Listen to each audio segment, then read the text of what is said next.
Bien-aimés frères et sœurs en Jésus, la grâce, la paix et la miséricorde nous sont données de la part de Dieu le Père et de Jésus-Christ, son Fils, notre Sauveur. Amen. Pour notre méditation de ce jour, nous allons lire dans l'épître de Paul aux Romains au chapitre 8, le verset 5. Avant la lecture, chantons à la gloire de notre Seigneur, le 475, sur les ailes de la foi.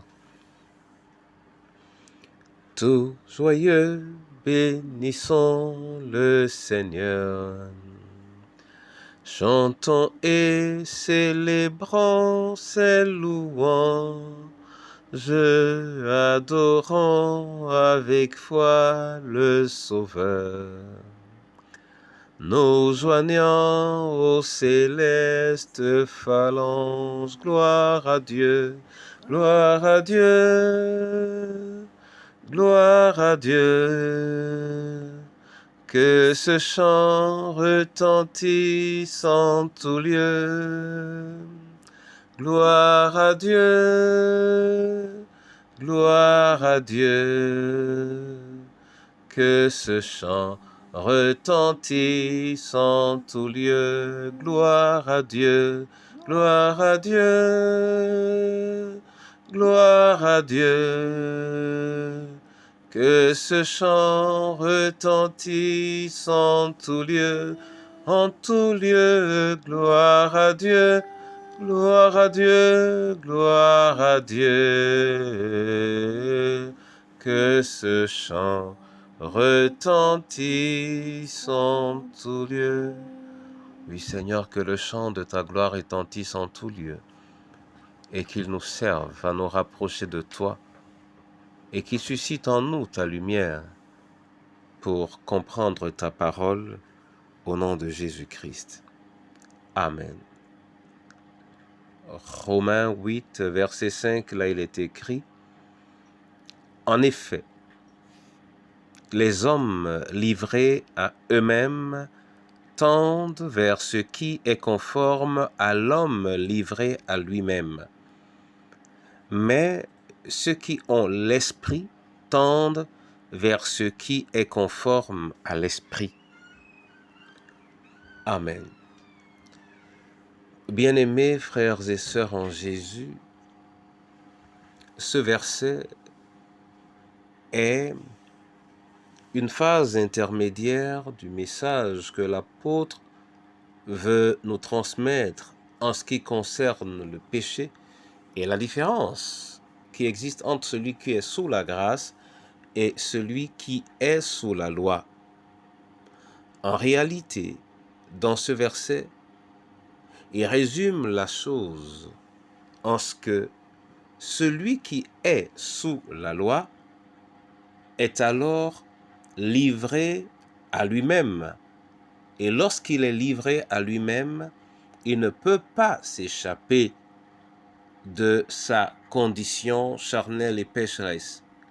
Or, ce qui nous permet de nous tenir hors de cette condition est la présence de l'Esprit en nous, notre réceptivité par rapport à l'Esprit, mais également notre disponibilité à marcher conformément à l'Esprit.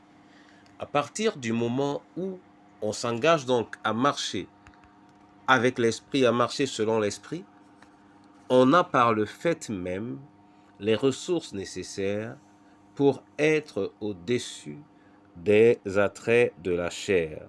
Plus nous donnons donc de la place à l'Esprit, plus nous devenons plus que vainqueurs face aux ruses du malin. Que le Seigneur nous accorde cette grâce et cette faveur et qu'il nous bénisse dans l'usage de sa parole et dans l'obéissance à celle-ci, au nom du Père, du Fils et du Saint-Esprit. Amen.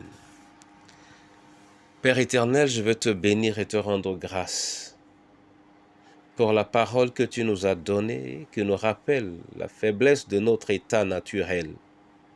Accorde-nous la grâce, Seigneur, de nous élever à l'état d'enfant spirituel afin de produire le fruit de ta présence en nous, au nom de Jésus-Christ. Père éternel, entre tes mains, je remets les veufs, veuves et orphelins, que ton esprit les élève au-dessus des épreuves qu'ils rencontrent et que ta lumière les guide afin de pouvoir évoluer sur le chemin de ta gloire. Je veux te prier pour nos différentes familles, Seigneur, qu'elles ne connaissent dorénavant que ta lumière pour source de vie. Je te prie pour ton Église, ô Dieu Tout-Puissant, celle pour laquelle tu as dit « Nous sommes la lumière du monde ». Accorde à cette Église de briller de ta lumière à toi. Donne à cette Église de s'élever au-dessus des préoccupations bassement matérielles et charnelles, afin non seulement de témoigner de ta présence spirituelle, mais de la transmettre à tous ceux qui ont soif et faim de toi.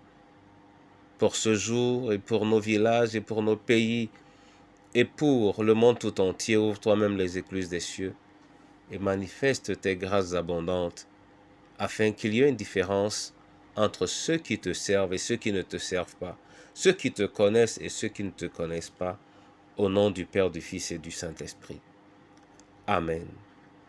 Que l'Éternel lui-même ouvre au-dessus de vous les écluses des cieux et qu'il vous apporte bénédiction sur bénédiction, grâce sur grâce, pour la manifestation de sa gloire en Jésus notre Sauveur. Amen.